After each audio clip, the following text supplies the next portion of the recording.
Nandito na ako! Nandito na ang halimaw!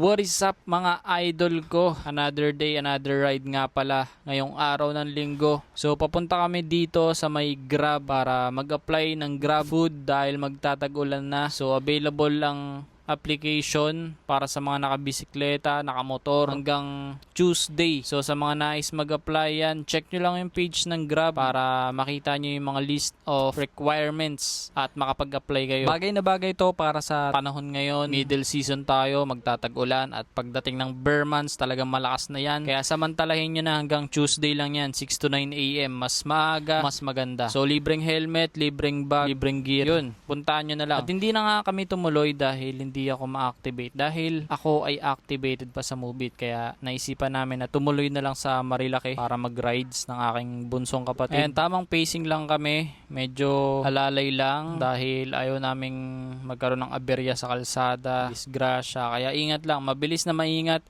Una ka, susundan kita. Basta wag ka o-overtake sa alanganin ha. Yeah. At na-testing ko na nga din ang JBT na spring, center spring at clutch spring na parehas 1-2. Tapos fly ball na size 10, 6 na piraso. Kaya talagang ang ganda humatak, ang ganda ng tunog ng tambucho. Talagang ibibigay niya yung bilis na gusto mo para sa 155cc category. Hindi ka mabibitin kahit paangat. Ang gas consumption ko dito, 36.2 km per liter. Kaya sulit na rin. Hindi naman siya totally talagang malakas sa gasolina. Compare nung stock, nasa 40 to 43.5 km yung per liter ko. Pero sulit, hindi ka mabibitin. Ang ganda. Kaya sa mga gusto mag-try ng panggilid na kagaya ng spring at bola, okay din siya, maganda, lalo na pag may angkas. Hindi ka mabibitin sa arangkada. At ayan, kung mapapansin nyo, wala masyadong sasakyan, wala masyadong motor, kaya nakapagpatakbo tayo kahit papano dito ng konting piga lang. Basta, again, wala tayong aargabyaduhin na iba. Ingat lang at huwag tayo magkakamote sa kalsada para hindi pa marisa ng iba. At ilang minuto nga lang yan, dumating na tayo sa ating pupuntahan ng aming all-time favorite na puntahan at kainan dito sa may Pico de Pino Restaurant. Mura lang dito guys, nasa 175 pesos. Sulit na yung meal. Tapos samahan mo na lang ng drinks na milk tea, ice coffee, kung ano man ang trip mo. Ha? Diretso uwi ka na? O sige, ingat. Chat ka pag naka-uwi ka na.